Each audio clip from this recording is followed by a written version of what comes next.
हरे कृष्णा दंडोत भगवद गीता के अध्याय 6 के श्लोक संख्या 40 के बारे में विचार किया। ओम ज्ञान तिमिरान दश ज्ञानांजन शला गया चक्षुर्मितमेन तस्मै श्री गुरुवे नमः। नमो विष्णुपादा कृष्ण प्रेष्ठाय भूतले श्रीमते भक्ति वेदांत स्वामी नामने नमस्ते सरस्वते देवे दूरवाणी प्रचारणे निर्विशेषा शून्यवादी पाश्चात्य देशतामे। जय श्री कृष्ण चैतन्य प्रभु नित्यानंद श्री अद्वैत गदाधर श्रीवास गौर भक्तवृंद। हरे कृष्ण कृष्ण अवतारी हरि राम राम राम। श्लोक संख्या 40। भगवानुवाच पार्थ नेह नामुत्र विनाशस्तस्य विद्यते हि कल्याण कथंचित् दुर्गतिं तात गच्छति। भगवान ने कहा, हे प्रथा पुत्र, कल्याणकारी कार्यों में निरत योगी का न तो इस लोक में और न परलोक में ही विनाश होता है। हे मित्र, भलाई करने वाला कभी बुराई से पराजित नहीं होता।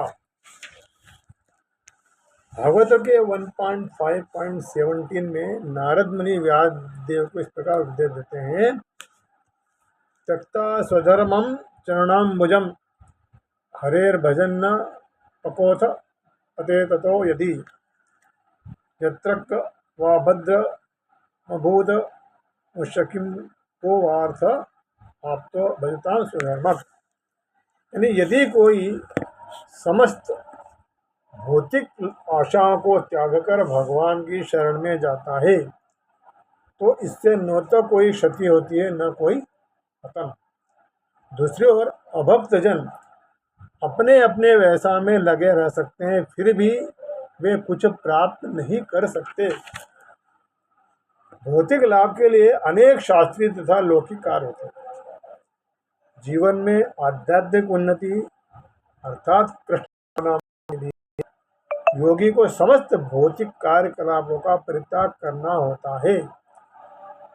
कोई यह तर्क कर सकता है कि कृष्णा कॉन्शियस पूर्ण हो जाए तो इससे सर्वोच्च सिद्धि प्राप्त हो सकती है, किंतु यदि यह सिद्धि प्राप्त न हो पाई तो भौतिक एवं आध्यात्मिक दोनों दृष्टियों से मनुष्य को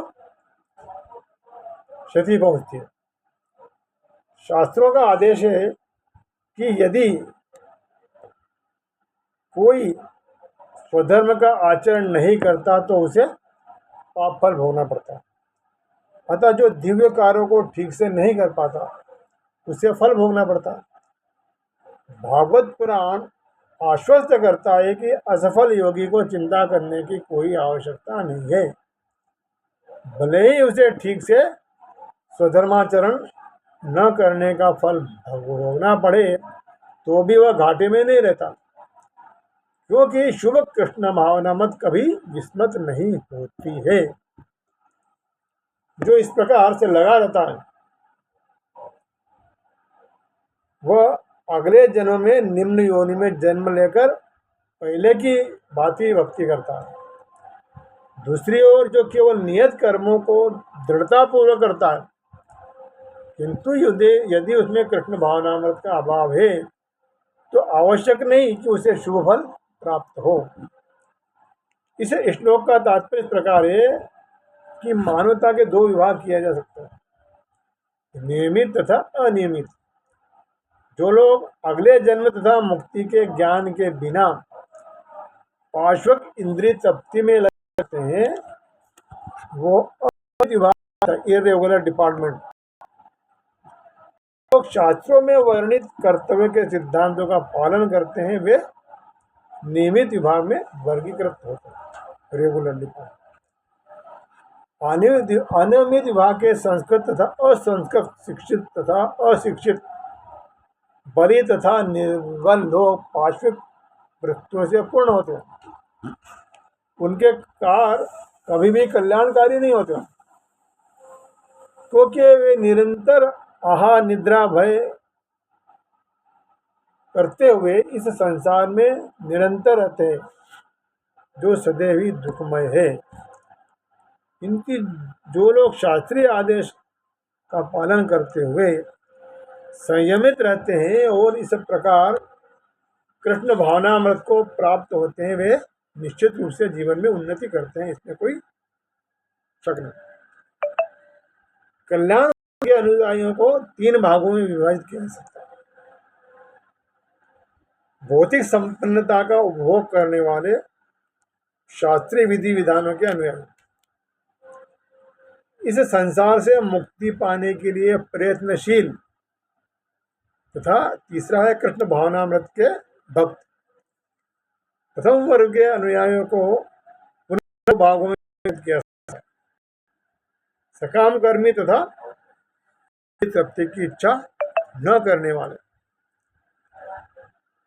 सकाम कर्मी जो रहते हैं जीवन के उच्चतम स्तर तक उठ सकते हैं, यहाँ तक कि स्वर्ग लोक को जा सकते हैं, तो भी इस संसार से मुक्त न होने के कारण वे सही ढंग से शुभ मार्ग का अनुगमन नहीं करते।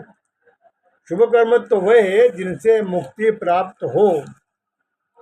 कोई भी ऐसा कार्य जो आत्म साक्षात्कार या देहात्म बुद्धि से मुक्ति की ओर उन्मुख नहीं होता, वह रंच मात्र भी कल्याणप्रद नहीं होता है। कृष्ण भावनामृत संबंधी कार्य ही एकमात्र शुभ कार्य है, और जो भी कृष्ण भावनामृत के मार्ग पर प्रगति करने के उद्देश्य से स्वेच्छा से समस्त शारीरिक असुविधाओं को स्वीकार करता है, वही घोर तपस्या के द्वारा पूर्ण योगी कहलाता है। क्योंकि अष्टांग योग पद्धति कृष्ण भावनामृत की चरम अनुभूति के लिए होती है, अतः यह पद्धति भी कल्याणकारी है। अतः जो कोई इस दिशा में यथाशक्य प्रयास करता है, उसे कभी अपने पतन के प्रति भयभीत नहीं होना चाहिए। हरे कृष्णा।